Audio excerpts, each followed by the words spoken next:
1 Corinthians 15, 51 to 52. Behold, I show you a mystery.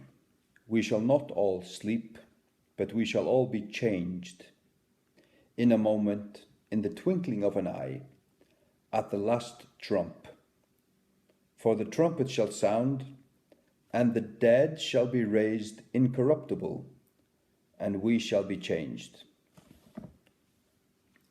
The trumpet shall sound, and the dead shall be raised incorruptible. That's the first resurrection.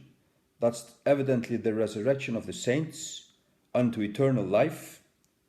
That is the first resurrection.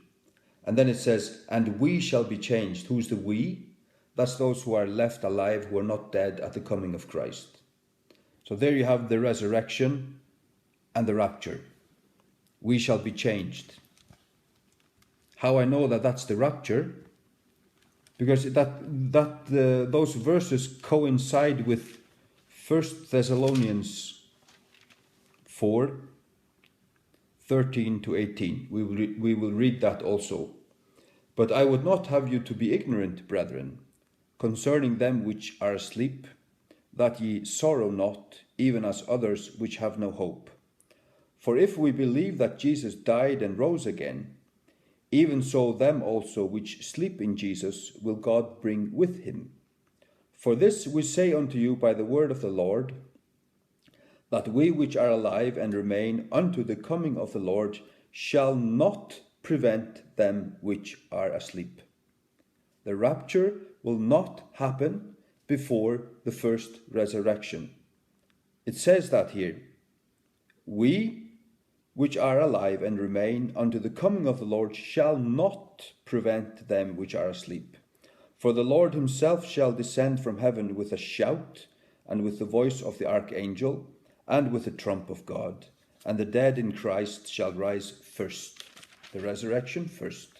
Then means afterwards. Then we which are alive and remain shall be caught up together with them in the clouds, to meet the Lord in the air, and so shall we ever be with the Lord.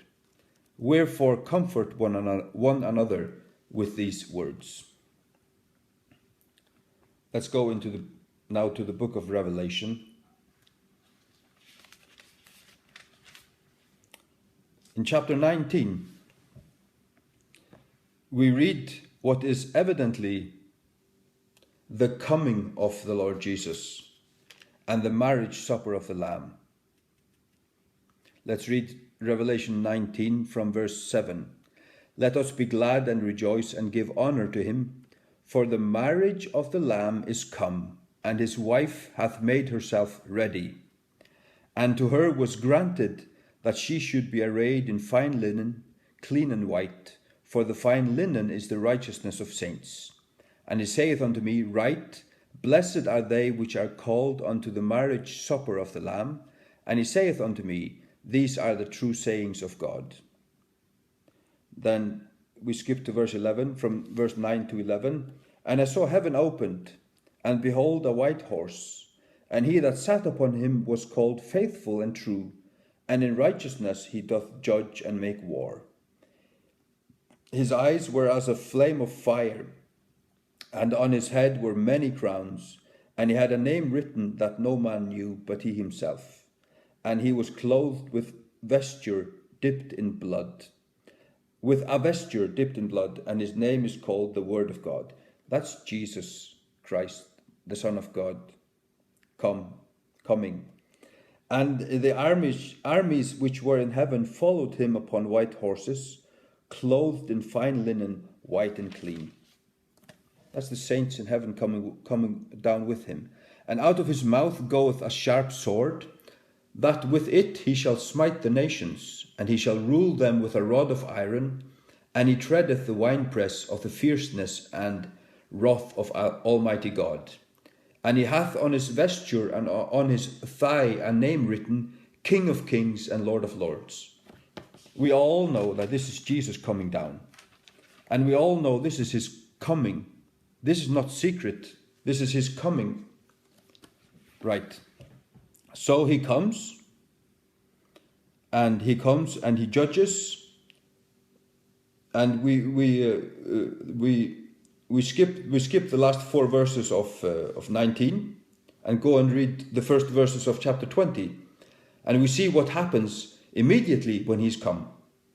And I saw an angel come down from heaven, having the key of the bottomless pit and a chain, and a great chain in his hand.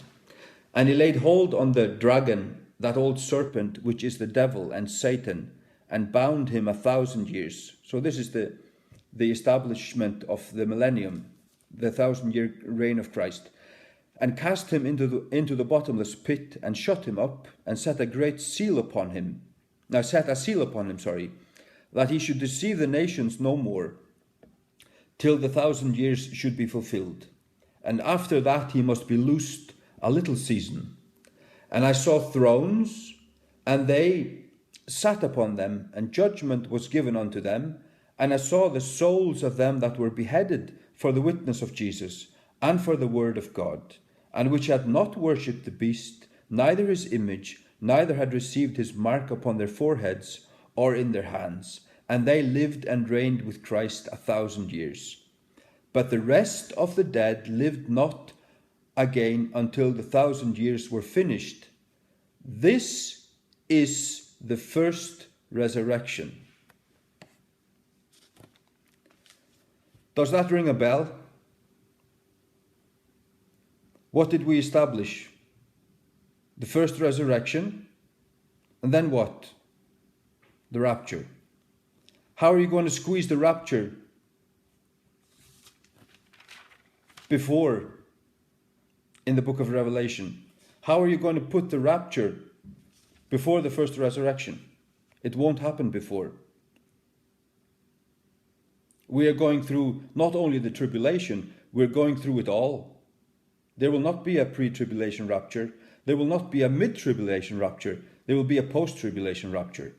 There will even be a post-first resurrection rapture. Verily, verily, I say unto you, there will be a post-first resurrection rapture.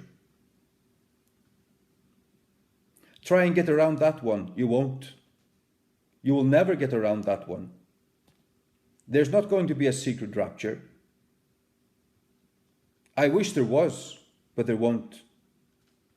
Many of us, maybe most of us, are going to lose our heads under the Antichrist. Maybe ISIS, I don't know, all this rubbish. So be it. Don't deny Christ. Endure to the end. There's no such thing as eternal security. It is a hellish, devilish heresy. There's no such thing.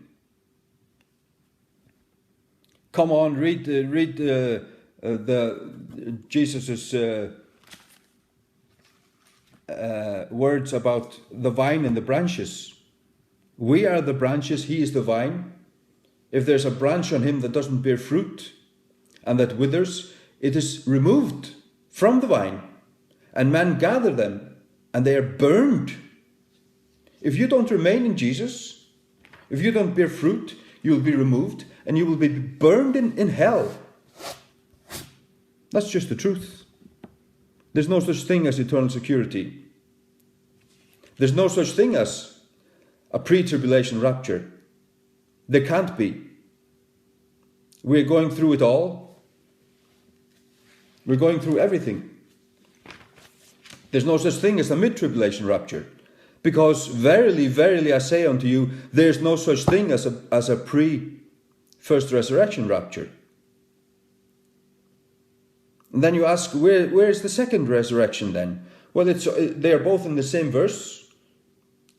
Revelation 20 and verse 5. And the rest of the dead lived not until the 1,000 years were finished. That's the second resurrection. The rest of the dead lived not until the 1,000 years were finished. After the 1,000-year reign of Christ, the millennium, there will be a second resurrection. That's the resurrection of the sinners unto damnation. They are in hell now. They will be raised again. And since their names are not found in the Lamb's Book of Life, they will be thrown into the lake of fire. That's in the end of chapter 20, verse 15. And whosoever was not found written in the book of life was cast into the lake of fire. So you have the first resurrection and the second in Revelation chapter 20, verse 5. But the rest of the dead lived not again until the 1,000 years were finished. This is the first resurrection. What is the first resurrection? This that happens here, immediately when Christ has come down, he binds there comes an angel down from heaven, and he binds the dragon. Satan is bound, and then there are thrones set. That is the throne. That is the judgment seat of Christ. That's where we Christians shall come before Christ and receive our rewards to reign with Him in the millennium.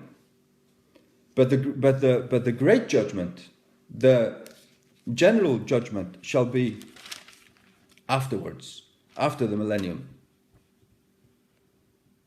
So if you're going to be true to the word, you have to acknowledge that there will not be a pre-resurrection. There will not be a pre-first resurrection rapture. We established that. We saw that in the word. In 1 Corinthians 15 and 1 Thessalonians 4, the dead in Christ shall rise first. We shall not prevent them. We will not be raptured before the first resurrection. Now you can go to seminary, to theology school, and you can study all you want, but you won't get around the Word of God. You won't. Take it or leave it, it's the truth.